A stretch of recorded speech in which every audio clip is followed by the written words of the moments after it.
আবার একটা খাবারের অর্ডার হলো, আমি যেহেতু নারী উদ্যোক্তা কাজ করি, বিভিন্ন খাবার নিয়ে কাজ করি, তো একটা খাবারের অর্ডার হলো, দেখা গেল ওই লাকড়ির চুলা দিয়ে রান্না করতে হবে, কারণ আমি তিতাস গ্যাসের বিল দেই, সুতরাং আমি তো ওই তিতাস গ্যাস ব্যবহার করি। ওই গ্যাসটা যেহেতু সঠিক সময় পাচ্ছি না, এটা আমাদের জন্য খুবই দুঃখজনক এবং লজ্জাজনক।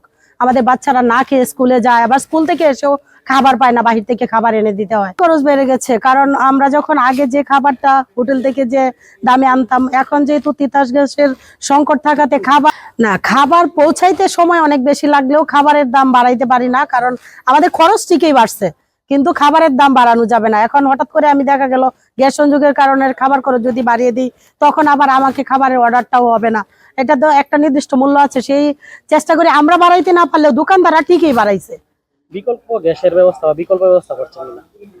এখন বিকল্প কি ব্যবস্থা করব চিন্তা, এখন যদি তিতাস গ্যাস কোনো কাজ না করে, তাহলে তো আমাদের এই সিলিন্ডার আনবো, আবার সিলিন্ডারের দামও বাড়বে।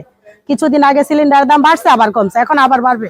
সিএনজি গ্যাস হঠাৎ করে বন্ধ হয়ে গেছে গা, আমরা চলাচল করুন কি দিয়ে সামনের দিকে, আমরা চলার তো কোনো ব্যবস্থা নাই। এই পরিস্থিতি আর কি, আমাদের যাত্রীও নিতে পারতেছি না, যাত্রীও কাজে করে, আমরা যাওয়ার কোনো ব্যবস্থা নাই। মূলত সরবরাহ বন্ধ রয়েছে বলতে আমাদের এখানে বিগত 1 মাস যাবতই আমরা লাইনে প্রেসার খুবই কম পাইতেছি, তার কারণে গাড়িতেও আমরা চাপ খুব কম দিতে হয়েছে।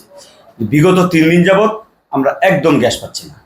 গ্যাস না পাওয়ার দরুন আমরা একাধিকবার তিতাসের সাথে, ইভেন আজকেও আমরা যোগাযোগ করছি, তো তারা অফিসিয়ালি যারা জানাইছে যে লাইনে গ্যাস কম, উৎপাদন কেন্দ্র থেকে নাকি কম আসতেছে, যার কারণে হলো গ্যাস আমরা পাচ্ছি না। আর আমাদের এই স্টেশনটা হলো ময়মনসিংহ এর মধ্যে একদম শেষ প্রান্ত, যদিও তাদের ওইখানে ময়মনসিংহ কোনো পাম্পে অল্প চাপে দিচ্ছে, কিন্তু আমাদের এখানে একদম শূন্য।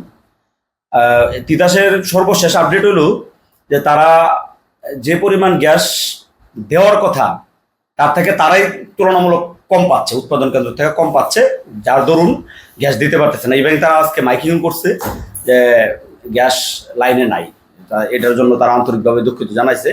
তো আমাদের কাছে আপডেট হলো যে যদি লাইনে গ্যাস আসে তাহলে তো আমরা দিতে পারবো, কিন্তু যদি অল্প আসতো কম চাপে হলেও দেওয়া যেত, কিন্তু একেবারে এখন নাই। পাম্পের পরিস্থিতি খুবই ভয়াবহ, কারণ আমাদের এই নেত্রকোনাতে একটা মাত্র সিএনজি পাম্প থাকার কারণে কিন্তু নেত্রকোনাতে প্রায় 4 থেকে 5 হাজার সিএনজি, অ্যাম্বুলেন্স, এমনকি জরুরি অনেক সেবার গাড়ি যেগুলো গ্যাসের উপর নির্ভরশীল। এখন গ্যাস না পাওয়ার কারণে টোটাল সিস্টেমটাই একটা ব্রেকডাউন করে ফেলছে, যে কেউই গ্যাস পাচ্ছে না। ইভেন একটা বেকার অবস্থার মধ্যে পড়ে গেছে সিএনজির ড্রাইভাররা। আমাদের পাম্পে প্রায় 3 দিন যাবৎ যানজট লাগায়া সবাই বসে দিয়েছে, তাদের তো আর যাওয়ার কোথাও জায়গা নাই। আমাদের এই বিগত 1 মাস যাবৎ যে অল্প অল্প গ্যাস আসছিল, তাও দৈনিক 3-4 লাখ টাকার মতো গ্যাস আমরা দিতে পারছি, কিন্তু এখন তো একদম বন্ধ। এখন এই বিগত 3 দিন যাবৎ আমাদের পাম্প ফুল শাটডাউন, কোনো সেল নাই, সব সিএনজি আইসা পাম্পে বসে রয়েছে, মানে আমাদের অবস্থা খুবই খারাপ। রান্না বান্নার সাথে যুক্ত তাদের আসলে বিরাট সমস্যা। সকাল 6টা থেকে ওঠার পরেও গ্যাসের অবস্থা এমন যে একটু গরম জল করে আর বাচ্চাকে দুধ খাওয়ানোর মতো অবস্থা নাই। তো সারাদিন এরকম চলতেছে। আমাদের রান্না বান্নার তো আগুন ছাড়া রান্না করা তো সম্ভব না।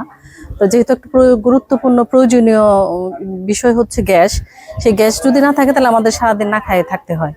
বৃদ্ধ এবং শিশুদের জন্য খুবই দুর্বিষহ অবস্থা, কারণ তাদের খাবার দাবার 3 বেলা ঠিক মতো দেওয়া যাচ্ছে না। আর বাইরে থেকে কিনা খাবারও তো অনেক টাকার বিষয়, এখানে অনেক খরচ হয়ে যাচ্ছে। তো সেই জায়গা থেকে আমরা একটা ভীষণ দুর্ভোগের মধ্যে আছি।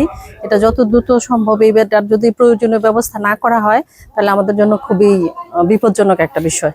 অবশ্যই, কারণ হচ্ছে সকালবেলা বের হইতে হয়, তো যে আমরা যারা না চাকরিজীবী নারী, তাদের তো সকালবেলা রান্না বান্না করতে হয়।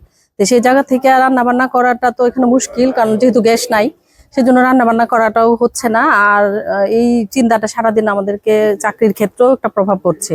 আর পরিবারের সদস্যরা তো অভুক্ত থাকা অবস্থায় তাদেরও অনেক সময় দেখা যায় মেজাজ হারায় যায়। পেটে খিদা থাকলে মাথা ঠিক থাকে না, সেই জায়গা থেকে একটু ঝামেলাই হচ্ছে, সাংসারিক ঝামেলাও হচ্ছে, আর এই খাবার দাবারে তো সমস্যা হচ্ছেই। এখানে ভাড়া বেশি চাচ্ছে, যেমন আগে ভাড়া ছিল 120 টাকা যতসব আপনার মোহনগঞ্জ, এখন ভাড়া চাচ্ছে 150 টাকা। কারণ একটাই, গ্যাস নাই, এলপি গ্যাস দিয়ে তারা চালাচ্ছে। এই হচ্ছে সমস্যা এখন, মানে যাত্রীদের সাথেও আপনার ড্রাইভারদের সমস্যা, আর যাত্রী তো বিভ্রান্তের সবচেয়ে পরেই আছে এই অবস্থা। আগে অনেক শুনে ছোটবেলাতে অনেক অভাব দেখছি, কিন্তু এখন তো যে গ্যাসের অভাব, এটা একটা মারাত্মক অভাব।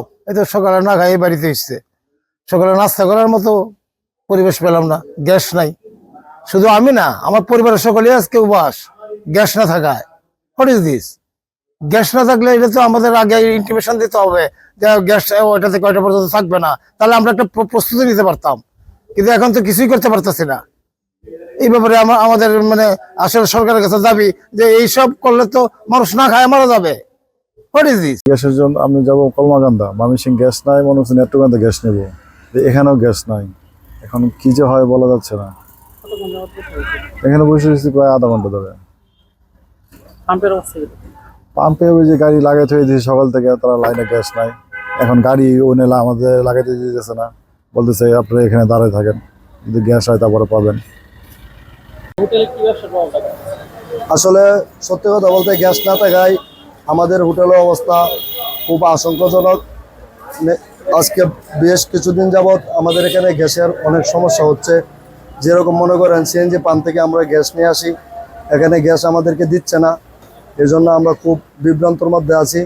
এখন আমরা এলপিজি ব্যবহার করতেছি আপাতত। এলপিজিটা আমাদের অনেক খরচ বাড়তে লাগতেছে, যে কারণে আমাদের ব্যবসা অনেক প্রভাব পড়তেছে, বুঝছেন। পুরো শহরে একই অবস্থা, এই জন্য আমরা খুব আশঙ্কাজনক বুক করতেছি। জি জি, কাস্টমার আসলে সত্যি কথা বলতে আমাদের তো খরচ অনেক বেশি গ্যাসের জন্য। কাস্টমারের কাছ থেকে তো আমরা বেশি নিতে পারতেছি না। আমাদের দোকানের প্রত্যেকটা জিনিসের একটা রেট আছে, রেট অনুযায়ী আমাদের নিতে হচ্ছে কাস্টমার কাছ থেকে। চাইলে তো বাড়তি নিতে পারতেছি না, এটা হলো মূল বিষয় আর কি।